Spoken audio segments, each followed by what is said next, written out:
What is up, guys? Casual back again, and with it looking very likely that we'll see Ultron coming to Marvel's Avengers soon, I wanted to talk about how he actually came to be, and the answer may not be what you think it is, so let's jump into it.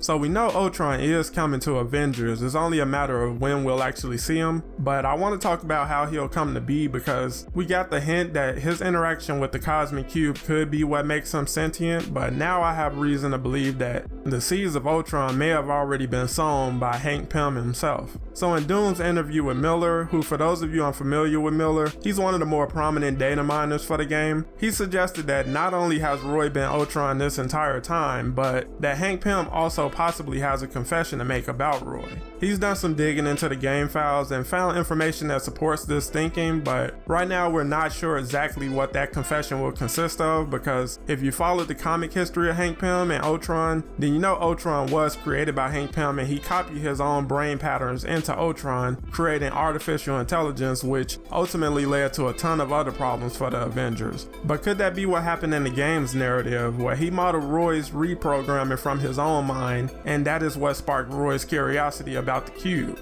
Or will it be similar to what we saw in Avengers Earth's Mightiest Heroes, where Ultron's programming was altered so that he could help the Avengers fight, but that ultimately leads to his corruption and turning on the Avengers? So could we see Roy be reprogrammed and weaponized to help in the fight against AIM without the Avengers knowing, because Hank Pym desperately wants to atone for helping Monica and AIM in the events after A-Day, and ultimately have to confess altering Roy's programming to the Avengers once Ultron begins his assault? I personally can't wait to see where this plot line goes, because Ultron is one of the more interesting villains when it comes to the Avengers, and this would be a perfect opportunity to bring Hank Pym into the forefront of the story a bit, and we could possibly see the game make some bold decisions with the story, like Hank Pym possibly dying by the end of the conflict, but that's my own speculation about where things might end up. But I do trust that the team will deliver a compelling story when it comes to introducing Ultron into the game, because narrative and combat are the game's bread and butter, and I think they'll continue to build on those strengths going forward. I also think Ultron presents an opportunity for a game mode that fans have been wanting to see for a long time in Marvel's Avengers, and I think Ultron is the perfect way to introduce a mode of that kind in the game. But I'll give you guys more on that in a future video. And now I want to hear what you guys think. What do you think Hank Pym's confession will be, and do you believe that Ultron has been a part of Roy's programming from the very beginning? Let me know down in the comments, and make sure to drop a like if you enjoyed today's video, and subscribe to catch more Marvel's Avengers content every week. Thank you guys so much for watching, and I'll catch you in the next one.